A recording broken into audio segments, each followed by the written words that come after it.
We look forward to today's discussion with President Carter and Dean Douglas Hicks of Oxford College on the subject of leadership. Dean Hicks, welcome to the Carter Center. Well, I wanted to start out and ask you about your childhood and growing up in Plains, Georgia. You've written a lot about your parents and role models. I'd like to ask you when you started thinking about yourself as a leader, when those around you started using that term or talking about you as a leader or as a future leader.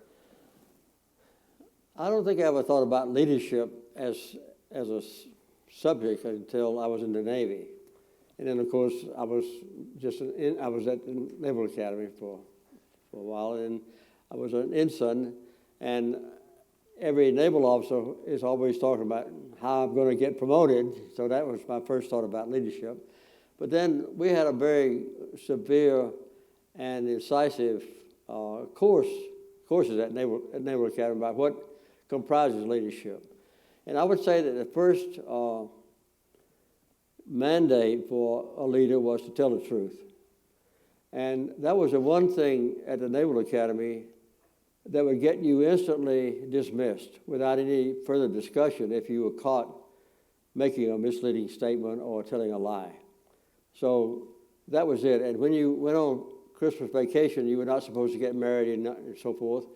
And when you came back, they would ask you, did you get married on vacation? And if you said yes, I think they would discharge you. But if you said no, they would discharge you even quicker. So I would say telling the truth was the most, because you can't have any confidence among your subordinates on a ship or in Plains, Georgia, or at Emory University or at Oxford, unless they have confidence in what you say being accurate. And when you were running for president, you said that you'd never tell a lie, that you'd be straightforward, that you'd uphold character, and you wouldn't be afraid to talk about controversial issues. I'm not going to ask you about controversial issues, but I do want to ask you about that honesty. Do you still believe, as firmly as you did then, that politicians should never tell a lie and be accurate in everything that they say? And, sometimes you have to avoid answering a question, but that's a legitimate encounter with the news media or anyone else. If it's something that they ask you about that you can't reveal publicly, you just have to say, I can't comment on that. But if you make a flat statement for the benefit of the news media, which is therefore to the public, then I would say that telling a lie is a very serious defect. Now, when you gave your Nobel lecture, you cited one of your school teachers in Plains, and I believe it was Mrs. Julia Coleman. That's to mention my school teacher, because I quoted her when I got the Nobel Peace Prize, and also when I was inaugurated as president. I think I'm the only president that ever quoted a high school teacher in his inaugural address. But Miss Julia used to say, we must accommodate changing times, but cling to principles that never change. And I think that's been the overall thing that I've remembered all through my life, and I've tried to apply it in my life whenever a question comes up about how I should behave. When we think of your own identity in public life, you've been very vocal, perhaps the most vocal president in history in terms of talking about your faith. And in fact, in your Nobel lecture and other times, you've done really a confession of faith. You say, I believe in Jesus Christ, and move forward, talk about his life as a Jew who reached out to the alienated and so forth. And then you talked about interfaith things.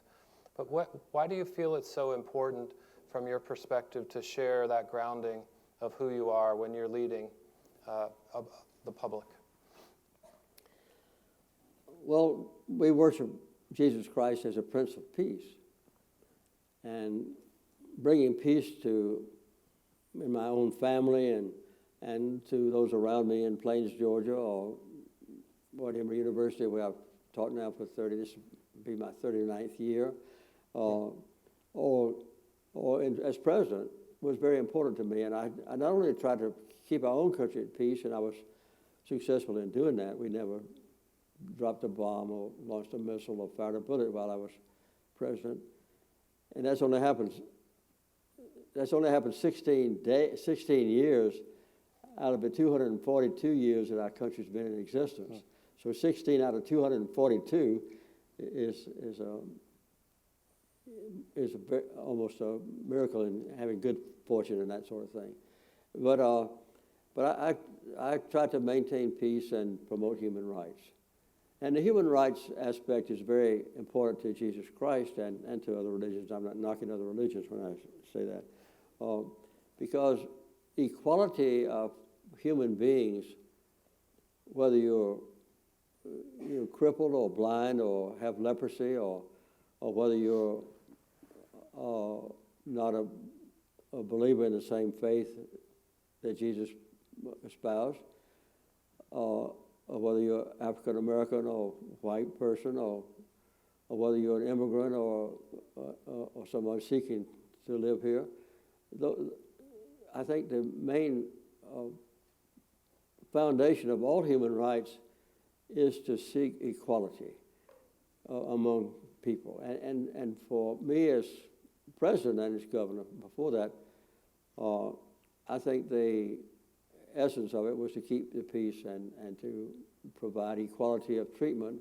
And if some people in the area where you happen to be prominent, which can just be a tiny town or it can be just your own family, or whether you have a president have 360,000 million people living on it, I think to try to equalize the opportunity to take advantage of whatever talent or ability God gives you. I wonder if you could talk about how, when you negotiated the Camp David Accords and in all the work you've done on peacemaking, you think about those psychological factors and getting past the surface to what's really going on to try to bring people together.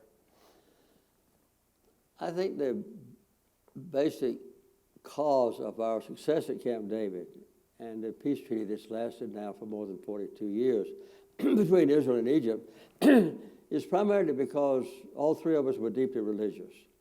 And we constantly went back to our own individual religion. Begin was a very devout Jew.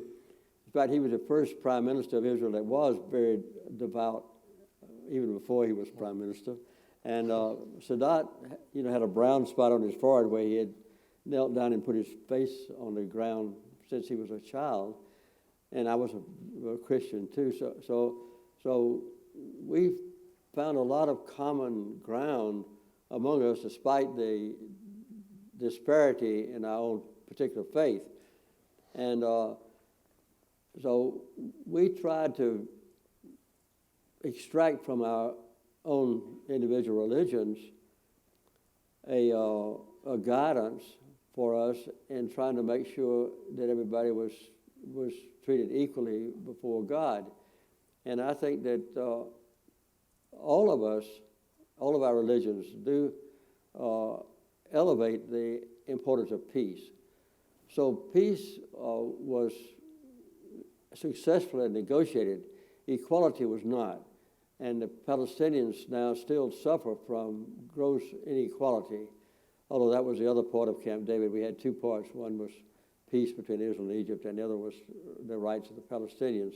We failed in that because of subsequent decisions by many people. You speak so eloquently and lived peacemaking with Sadat and Begin and so many others, finding those principles of peace in your traditions. And yet, for many people, religion is a conversation stopper, and it is a source for excluding other people and for opposing oneself from those with another identity. And so how is it that you can pull the principles of peace and justice and equality from a tradition, and yet others seem to put those to the side and find violence or other parts that are also part of those sacred texts? If you look, you can find violence, That's you can true. find misogyny and many other homophobia and so forth. Well, that's true, and all the religions have that fallibility. One of the deepest commitments of our human rights program here at the Carter Center is equality between men and women. And I wrote a book about that a few years ago, about the abuse of women and girls around the world. And we've found as we've gone into it more deeply, particularly on a religious basis, to get directly to your question, that that when you examine the details of the Quran, it's just as broad-based and fair to women as the Bible is. And we have gone to Africa and other places where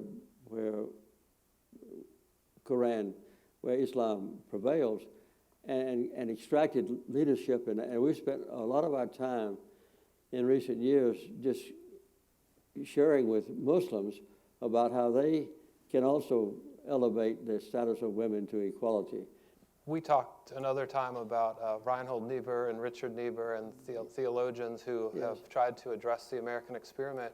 And one of the key distinctions made there and connections is between justice and love or mercy.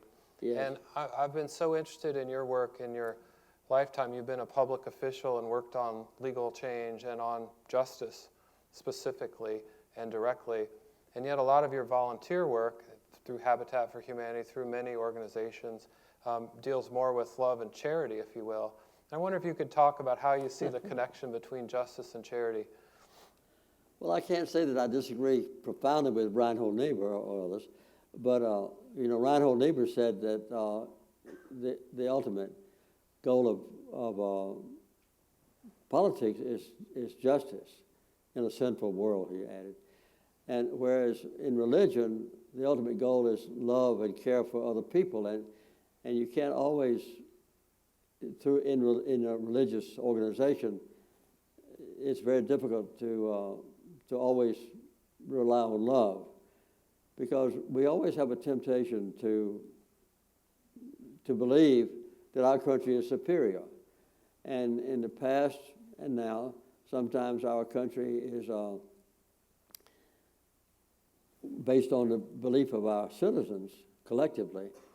Our country feels that we can go to war and try to force other people to adopt our principles because we think our principles are better than theirs. So, as I said before, the United States has been at war almost every year of our existence. And I say most of the wars in my lifetime have been ill-advised. I was in the submarine in the Pacific Ocean during the Korean War, and I was in the Navy in the Second World War. My son was in Vietnam and so forth. But I would say that the Korean War and the Vietnam War and the war in Iraq and the war in Afghanistan and the war in Yemen are all ill-advised.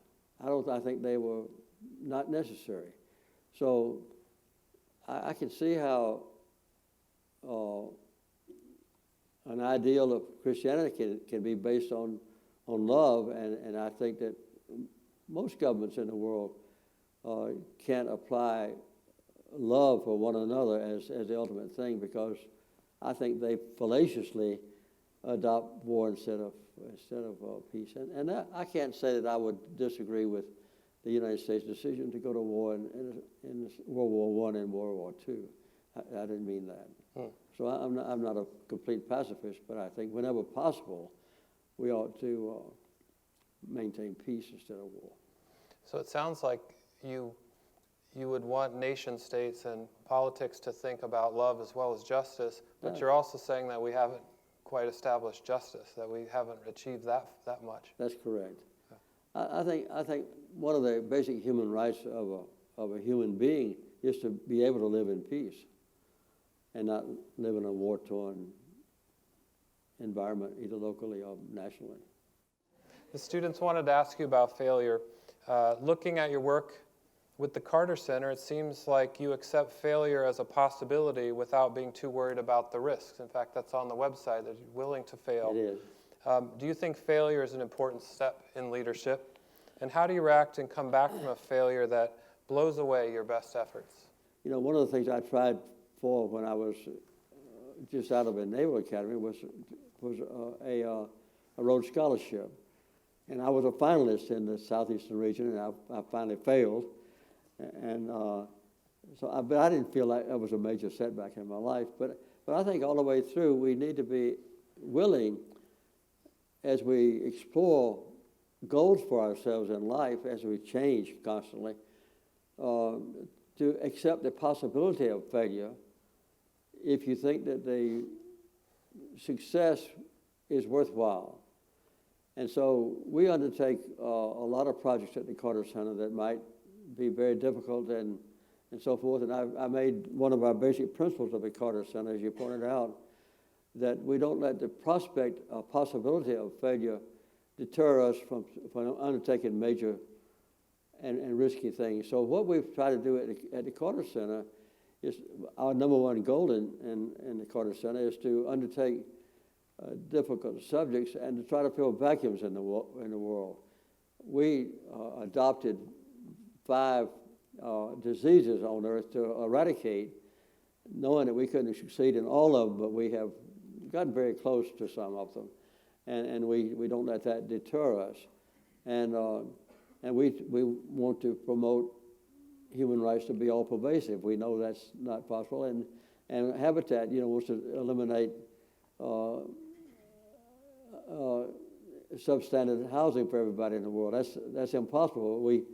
We go to work on Habitat houses every year, knowing that we can't succeed totally, but we have to do what we can to reach that goal, do our own part, I'd say, to reach that goal. So partial failure and setbacks and disappointments are sometimes inevitable, and but if we want to succeed in trying to make the world better, we have to do what we are capable of doing and not be afraid to try. So what should college students be doing now in terms of experiences and activities, besides, of course, interning at the Carter Center, to prepare themselves to lead? Just figure out who in your community or down the street from you, or not talking about at Oxford, I'm talking about back home where you live, and make a pledge maybe today. Within the next month, I'm going to do something good for one person in my acquaintance whom I know needs a friend or needs a loving hand, and just try to help somebody else. Those kind of real small things can mount up. I think our country would be better if everybody would just try to help the people next door that they know and who are in need. I wanted to come back to the discussion of women and girls. One of the students asked this. You once said that one of the biggest global challenges and abuses of human rights in the world is the mistreatment of women and girls. I said the greatest. The greatest. All right. Yeah. This is still still a prevalent issue in many countries. Yeah. What do you think that we as individuals can do to help further women's rights and advance the proper treatment of women in these countries? Well, if we are male, then we should look at ourselves and see if we have any belief that men are superior to women in any category, and try to get rid of that inclination in our own minds. And if we're women, of course, we can point those out, the defects to men, and also to take a leadership role in some of the things about women's rights. This country is not immune from those. I think probably one of the most serious problems that I wrote about in my book recently was the slavery that exists now. Slavery is probably greater now in the world, certainly in dollar value, than it ever was in history. In your book, Why Not the Best, written in 1975, you express the ambition of running for president and provide a detailed evaluation of yourself. When compared to your later experience of being the president, how accurate would you say your self-reflection is in that book? And is there any trait that you considered a disadvantage then to have become an advantage, or vice versa? Well, I had already been governor when I wrote that book, and I knew what it meant to be in major public life and deal with the legislature and deal with a large constituency and so forth. But I would say that the primary difference between being a governor and being president is foreign affairs. And I had to learn a lot about keeping our own country at peace, which was very difficult and sometimes politically deleterious, and bringing peace to others. I would say that the major accomplishment of my administration in the long term, the major impact on global affairs was a normalization of relations with China. We had been at odds or at war with China for 35 years before I decided to normalize relations. And President Nixon had been over there and declared there was only one China, but he didn't say which one. And we, when I was president, we still looked on Taiwan as being the only, China. But anyway, I had a lot of changes in my own attitude that I had to make from necessity, but I had a lot of advisors, and as I said earlier in this discussion, I chose advisors that I knew from their past experience, basically that they agreed with me on peace and escalating human rights and things of that kind. So I had to learn a lot, and some things I didn't learn well enough, as was demonstrated in the 1980 election. Can you walk us through the steps of what to do when your personal ethics go against your professional ethics? Or I believe your personal ethics might go against a professional decision that you face or a pressure in your profession to do something that you don't think is right. Well, this might be a difficult thing for students to accept, but I think I would probably have been reelected president if I had taken military action against Iran. They took 50-something of our hostages, 56, I think. And I was advised by almost everybody of my advisors, we need to attack Iran. But I had a feeling that we should preserve the peace, and I thought also more practically that if we attacked Iran, they would probably kill our hostages the first thing. And my goal was to bring the hostages back safe and free. And so but that was one of the times when I maybe did the right thing. It turned out well, by the way. And it may have cost me the election, which I think was probably not good for the country, but that's a very biased assessment. My wife thinks that anyway. But anyway, so there are some times when you have to exert discipline on a ship, and when you need to be kind of buddy-buddy with the people that are subordinate to you. Would you be willing to talk about how you dealt with that loss when you weren't reelected? Coming back to some of these other questions, how tough was that? How did you work through that yourself? Well, I was assisted in overcoming my disappointment by trying to convince my wife that there were some good things about it. She was devastated, and Rosen was much more upset and angry with the American public and with my opponent and so forth than I was. And I tried to assuage her feelings and give all the reasons that we could have a good life ahead of us. I was only 56 years old then, and so forth. And so I think trying to assuage her kind of was the best stimulation I had to overcome the problem myself. And then when we had the vision of the Carter Center, I took a job at Emory University first of all, but then right after that we decided to form the Carter Center, and that has given us a tremendous boost in spirits and commitment and ambition, and it's also made life seem to be worthwhile for us. And I used a lot of what I had learned in the White House in my stature as a former president of the United States of America to gain access to people all over the world. It's often said, and there's a consensus across the aisle, that you've been the most successful ex-president in the history of the country, at least in recent times. And I don't know, does that make you proud of, is that the legacy, how you'd like your legacy to be remembered? Partially, yes. But I would like to add, maybe the best former president and one of the best presidents, but I can't add that on myself.